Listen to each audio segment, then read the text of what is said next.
আসসালামু আলাইকুম। Channel I কৃষি সংবাদে সবাইকে আমন্ত্রণ জানাচ্ছি। আমি সোহেল ফাইসাল। এখনকার এই সংবাদ আয়োজনে একই সঙ্গে চ্যানেলের ইউটিউব চ্যানেলে এবং চ্যানেলের ওটিটি প্ল্যাটফর্ম আই স্ক্রিনে লাইভ স্ট্রিম হচ্ছে। ময়মনসিংহের ফুলবাড়িয়ায় উৎপাদিত লাল মাটির হলুদের খ্যাতি রয়েছে দেশ জুড়ে। একসময় রপ্তানিও হতো এই হলুদের মান ও গুণগত বৈশিষ্ট্যের কারণে, কিন্তু মুক্তবাজার অর্থনীতিতে সেই সম্ভাবনাকে কাজে লাগানো যায়নি।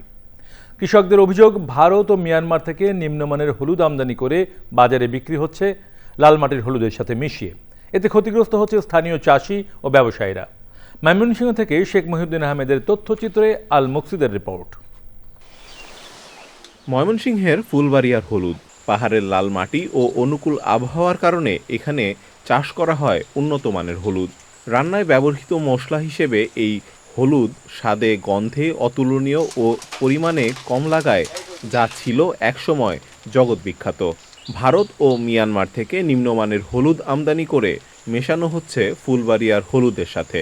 বেশি লাভের আশায় হলুদ কারসাজির কারণে অপার সম্ভাবনা থাকলেও তা মুখ থুবড়ে পড়েছে অর্থনীতির বাজারে। পরিশ্রম করছি, অলদি করছি 50 টাকা, আমরা খুব দাম পাই না। বাংলাদেশে সবাই বলে ফুলবাড়িয়া হলুদ এক নম্বর, এর কোনো বালা হলুদ হয় না। এই ভেজাল হলদি মিশাইয়া আঙ্গার বাজারটা একদম ডাউন বানিয়ে ফেলেছে। ইন্ডিয়ার হলুদটা খাইতে দেখতে খুব ভালো, কিন্তু খাইতে ভালো না। আগে হলুদটা খাইতেও ভালো, বিকতেও ভালো।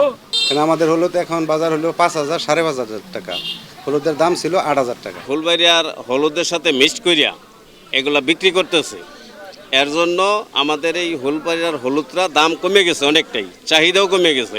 কৃষি বিভাগ বলছে এই হলুদকে জিআই পণ্যের তালিকাভুক্তকরণের জন্য নেওয়া হচ্ছে প্রস্তুতি। আমরা উপজেলা প্রশাসনের সহায়তায় এটা তৎপর আছি। আমরা যে কোনো তথ্যের ভিত্তিতে যদি আমরা সুযোগ পাই সেগুলোকে আমরা জব্দ করব এবং তাদেরকে শাস্তির আওতায় আনার চেষ্টা করব।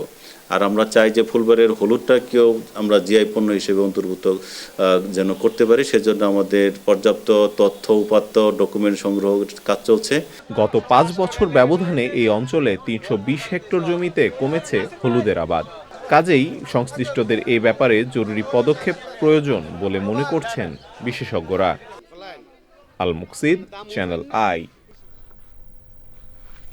কৃষি উৎপাদন বৃদ্ধি ও টেকসই কৃষি প্রযুক্তি মাঠ পর্যায়ে সম্প্রসারণে কুমিল্লা অঞ্চলে জেলা পর্যায়ের ওরিয়েন্টেশন কর্মশালা হয়েছে। কর্মশালায় প্রধান অতিথি ছিলেন কৃষি সম্প্রসারণ অধিদপ্তরের অতিরিক্ত পরিচালক ডক্টর মোহাম্মদ কাজী মুজিবুর রহমান। তিনি বলেন, টেকসই কৃষি প্রযুক্তি বাস্তবায়নের মাধ্যমে পরিবেশ বান্ধব কৃষি ব্যবস্থা গড়ে তোলা সম্ভব। এতে কৃষকের আয় বৃদ্ধি পাবে এবং দীর্ঘমেয়াদে দেশের খাদ্য নিরাপত্তা নিশ্চিত হবে।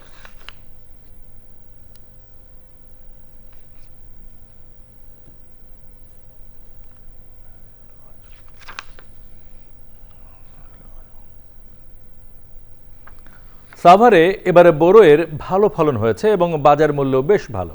অনুকূল আবহাওয়া ও সঠিক পরিচর্যার ফলে স্থানীয় চাষিরা বিভিন্ন উন্নত জাতের বড়ই চাষে সফল হয়েছেন। এছাড়াও অর্গানিক পদ্ধতিতে বড়ই চাষ হওয়ায় অনেক সুস্বাদু হয়ে থাকে।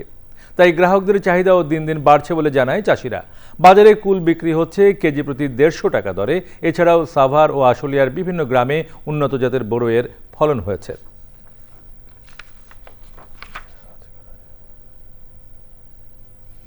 চ্যানেল আই কৃষি সংবাদের আজকের আয়োজন এ পর্যন্তই। পরবর্তী সংবাদ আয়োজনে আমন্ত্রণ জানিয়ে শেষ করছি। সবাইকে ধন্যবাদ।